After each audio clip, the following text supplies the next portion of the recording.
तर तेच असायचं की आमच्या घरात महिनाभर आधीपासून सगळी तयारी चालू असायची आणि तिथे बसून तिथल्या ॲटमॉस्फिअर मध्ये राहून ते खाणं म्हणजे सो इथे जे बोललं जाते ते फक्त मला असं होतं की हा हे मला माहिती आहे. ते नाही होत की अरे मी चिडल्यानंतर कोणी काही रिॲक्ट नाही होणार ना पर्सनली, हे सगळ्याचं दडपण अजिबात नाही.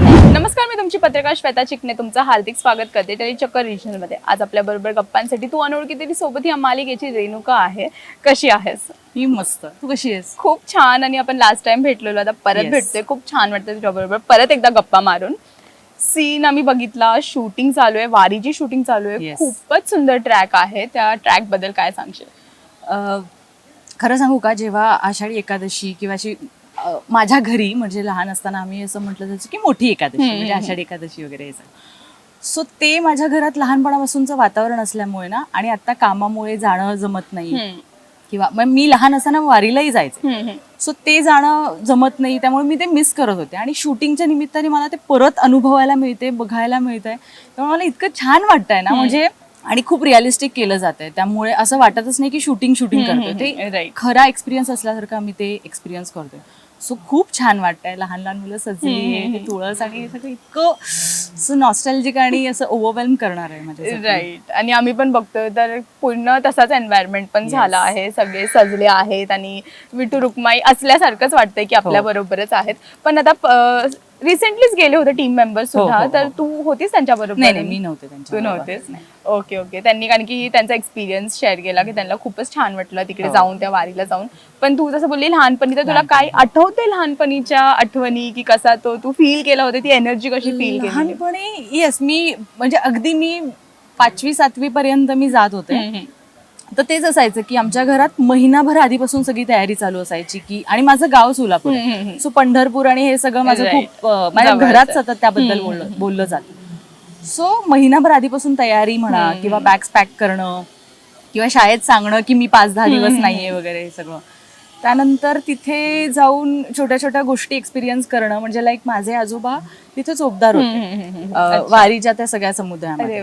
सो माझे काका, माझे बाबा, हे सगळ्यांना म्हणजे ते सगळं अटायर घालून मी त्यांना लहानपणापासून बघितलेलं आहे. आणि तिथे जाऊन तिथे सकाळी सकाळी वारी सुरू झाल्यानंतर ना, नाश्ता म्हणून खिचडी मिळते. अरे वा. जी खिचडी मी आज तागायत कधीच दुसरीकडे खाल्ली नाही. म्हणजे माझी आई छान करते, पण काहीच कम्पॅरिझन नाहीये. म्हणजे आई वेगळी छान करते आणि तिथली वेगळी छान.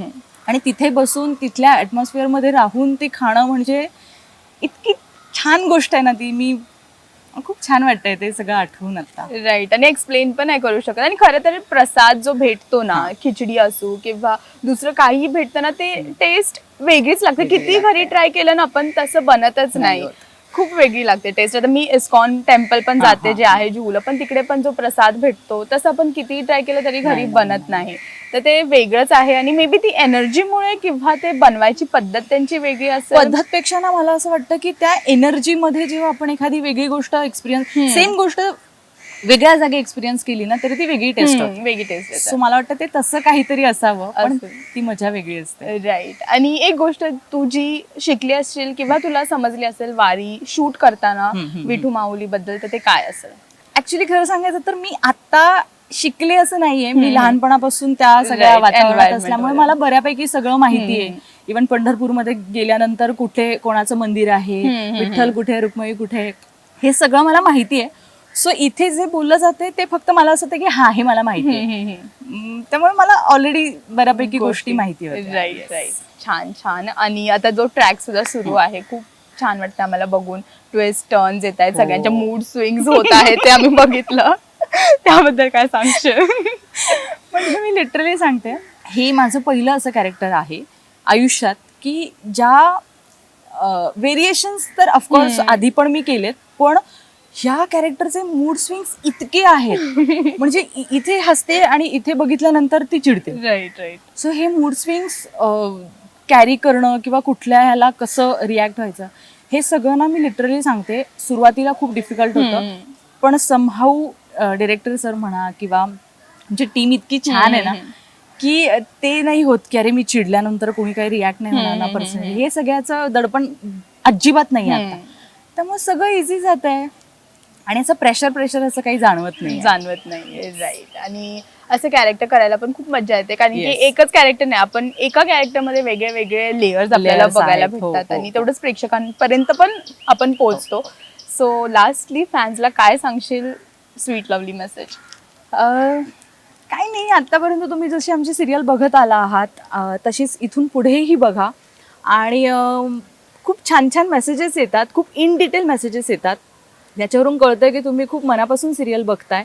सो असेच सिरियल बघत राहा, इतकंच प्रेम आमच्यावर करत राहा. आणि कधी चान्स मिळाला तर आपण सगळे नक्की भेटूयात. थँक्यू. थँक्यू. थँक्यू.